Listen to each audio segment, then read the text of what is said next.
जय माँ कालिका कालिका चैनल में आप सभी लोगों का स्वागत है। मैं माता रानी से यही विनती प्रार्थना करती हूँ, आप लोग जहाँ भी रहें खुश रहें, खुशहाल रहें।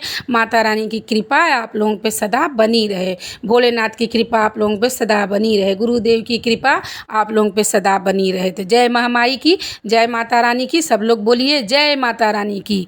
तो मैं आप लोगों को आज एक बहुत अलग बात बताने वाली हूँ।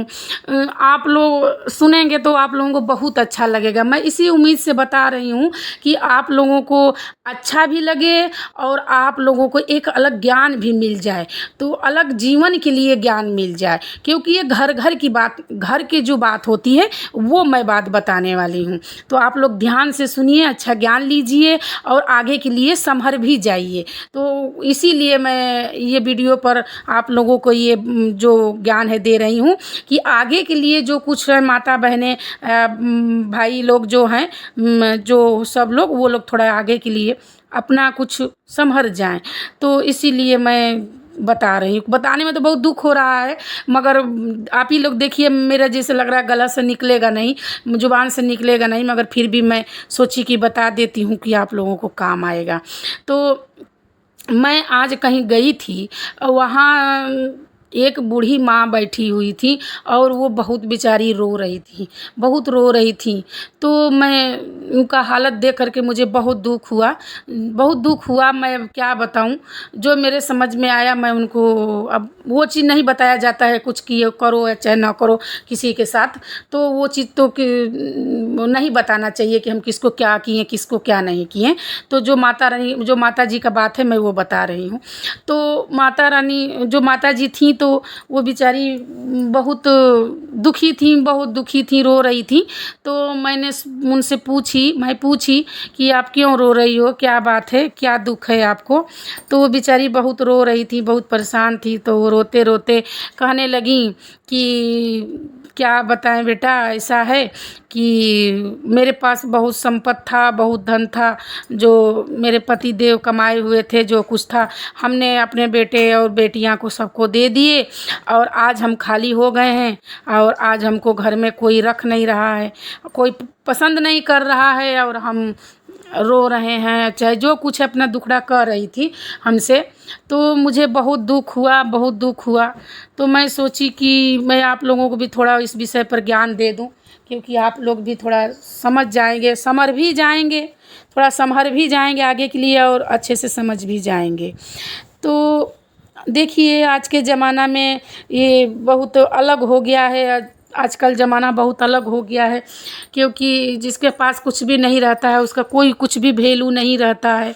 तो अगर कोई भी अगर है, जो कोई घर में बूढ़े बुजुर्ग हैं, चाहे कोई भी अभी जवाने जेहर हैं जो कमा रहे हैं, बटोर रहे हैं परिवार के लिए, धन दौलत रख रहे हैं, जब आखिरी में सब दे देते हैं, लास्ट में उनके पास जब कुछ नहीं रह जाता तो उनको बहुत परेशानी उठानी पड़ जाती है।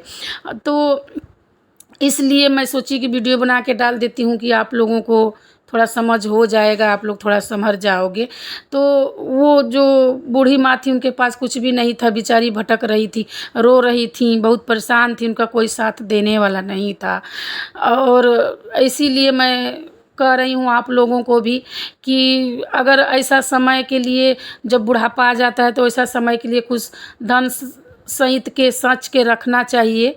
ऐसा नहीं है कि बिल्कुल खाली हो जाना चाहिए। जब इंसान खाली हो जाता है तो उसकी कोई कीमत नहीं रह जाती, कोई वैल्यू नहीं रह जाता। अगर कहावत है कि अगर एक बूढ़ी, ऐसे ही बूढ़े पिताजी थे तो उनके पास कुछ भी नहीं था, तो उनके बच्चे परिवार सब निकाल दिए थे और घर से बाहर कर दिए थे। तो एक संत के पास गए तो उस संत जी ने कहा कि ऐसा है कि तुमको कम से कम तो इतना तो ज्ञान होना चाहिए कि हम सब कुछ दे रहे हैं तो हम कहाँ रहेंगे या कहाँ जिएंगे खाएंगे। और जब ऐसा नहीं है तो लो, मैं तुम्हें एक मंत्र बता रहा हूँ, ये मंत्र को तुम करो और किसी को बताना नहीं, घर में बहू बेटी को कुछ बताना नहीं और अपने घर में जाओ, अपने घर में तुम जाओ यहाँ से लौट करके, जो मैं काम बता रहा हूँ, मंत्र आपको बता रहा हूँ वो करो।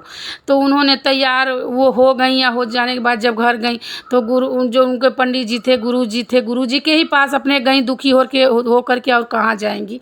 तो गुरुजी ने उनको बताया था कि अपने एक छोटा सा पहले तो बक्सा उक्सा चलता था टैची, तब थोड़ा दिन में चलने लगा।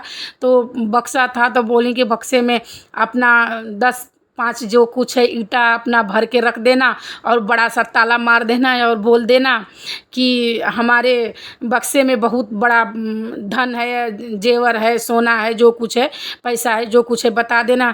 और दो दो 4-4 महीने पर जो जितने तुम्हारी 4-5 बहू हैं और बेटे हैं उनसे इधर उधर बक्से को हटवाते रहना। बक्से को छोड़ करके कहीं ज़्यादा जाना नहीं, क्योंकि वो ताला भी तोड़ करके देख लेंगे कि इसमें है कि नहीं है। और अगर जब जान जाएंगे कि इसमें भारी देखेंगे बक्से को और जान जाएंगे कि इसमें तो ये जो हमारी माँ है बहुत धन रखी है, अब तुम बोल देना कि हम मरेंगे जब तब हम किसी को देंगे, ऐसे नहीं देंगे। मरने के बाद जो होगा वो तुम ही लोग का होगा, मरने के समय ही देंगे, और नहीं तो मर जाने के बाद छोड़ देंगे, तुम लोग ले लेना सब लोग बांट करके। तो देख लेना तुम्हारा सेवा, तुम लोगों की सेवा बहुत होगी। तो वो जो बूढ़े पिताजी थे और जो बूढ़ी माँ थी, जो कोई भी थी, तो उन्होंने भी वैसा ही किया। अपने घर जा कर के धीरे से चुपके से बक्से में अपना जो कुछ है ईटा उटा पत्थर भर के बढ़िया से बड़ा ताला मार दी, चाबी ले ली, बोली कि हम किसी को बताए नहीं थे और हम इसमें बहुत ज़्यादा सोना चांदी पैसे रखे हैं, जब हम मर जाएंगे तब तुम लोग ले लेना, अभी हम छूने नहीं देंगे किसी को। तो अब जो जितने उसके 4-5 बहू थे, लड़के थे, उससे इतना प्रेम करने लगे, जो भगा दिए थे इतना प्रेम करने लगे कि कहने लायक नहीं। सोचें कि बहुत धन रखी है, मेरे पिता रखा है या माँ रखी है, ये हमको बहुत देंगी, मर जाने के बाद छोड़ के जाएंगी तो हम लोगों के पास बहुत ज़्यादा हो जाएगा। तो कोई बोलता था मेरे पास रहो, कोई बोलता था मेरे पास रहो, कोई बोलता था मेरे पास रहो, कोई खाना लेके जाता, कोई पानी लेके जाता, कोई पैर दबाने जाता, कोई सर दबाने जाता। उनके खूब अच्छे से सेवा होती रही और उनकी ज़िंदगी पार हो गई। और लास्ट में जब वो मर गई, अब जब मर गई तो सब लोग बक्सा खोलने गए, तोड़ने गए, देखने गए तो उसमें ईटा पत्थर था। तो कम से कम इतना तो बुद्धि अपना बना करके और वो मरी कि उनका सेवा सहाय अच्छे से हो गया। तो ये बेचारी जो थी वो रो रही थी, उनका दुख देख करके तो मुझे ये कहानी याद आ गया। तो मैं सोची कि आप लोगों को भी बता दूं। तो इसका मतलब ये है कि वो जो बेचारी अभी रो रही थी, मुझसे मिली थी, बहुत परेशान थी, तो उनको मैं क्या बताऊं, कुछ जो समझ में आया वो मैं बताई, उनको तसल्ली दी। तो जैसा है ऐसा आप लोगों को भी मैं यही बता रही हूँ, कुछ अपने समय के लिए बचा के रखो, एकदम बिल्कुल खाली हाथ न हो जाओ कि लास्ट में जब आपका शरीर साथ देने लायक न रह जाए, आप कुछ करने लायक न रह जाओ, तो बाद में आप लोगों का भी घर से पता लगे कि बेटा है बेटी है, निकालने लगे, हटाने लगे, भार हो जाओ आप लोग। तो ऐसा न करो, आप लोग भी कुछ रखो, क्योंकि जैसे वो बेचारी बूढ़ी माँ परेशान रो रही थी, वैसे किसी के ऊपर परेशानी न आए, किसी के ऊपर ये नौबत न आए। तो मैं सोची कि इस विषय पर वीडियो बना के डाल देती हूँ, हो सकता है किसी को ज्ञान मिल जाए। अगर जो लोग भी ये भी बोल रही हूँ, इस बताई हूँ थोड़ा कहानियों के माध्यम से भी थोड़ा सा बता दी कि जो लोग भी अगर ऐसी हैं जिनके पास ऐसा समस्या हो गया है जिनके पास, तो वो भी जो कहानी में गुरुजी बताए थे कि कुछ ऐसा गुप्त काम कर दो, तो वैसा भी वो भी कुछ अपना अलग गुप्त काम करें कि जो कि उनका आदर भाव हो। कोई देखता नहीं है कि उनके बैंक में कितना है, इनके बक्से में कितना है, क्या है। आजकल तो एक घर में ताला मार करके स्वयं रखती हैं, जो पहले के लोग हैं अलग रखती हैं, चाबी लेके चलती हैं, थोड़ा डर बनाए रखती हैं सब लोगों के अंदर कि हमारे पास बहुत है, ये है वो है, कि हमारा सेवा पानी होगा। वो तो बेचारी सीधा थी, बेचारी सब कुछ दे दिया, आज भटक रही है, रो रही थी रोड पे। तो ऐसा तो किसी का नौबत न हो, मैं यही माता रानी से विनती प्रार्थना करती हूँ कि हे माता रानी, किसी के पास ऐसा नौबत न हो। जो अच्छे लोग हैं उनके साथ ऐसा न हो, जो बुरे लोग हैं उसकी तो माता रानी जाने, वो तो माँ भगवान दंड देंगे। किसी को कुछ कहने की करने की ज़रूरत नहीं है, वो तो प्रभु खुदे उसके जो गलत किया होगा उसको खुदे वो दंड देंगे, जो गलत करी होंगी। कहा जाता है ना कि कोई अपना नहीं होता है, जब तक शरीर में बल है, जब तक आप करने लायक हो तब तक सब लोग अपने हैं, जब करने लायक नहीं हो तो कोई नहीं है। और जब तक शरीर में बल है तब तक जो अच्छे लोग हैं उसकी तो बात अलग है, जो लड़ाई झगड़ा ज़्यादा करने वाले हैं अच्छे नहीं हैं।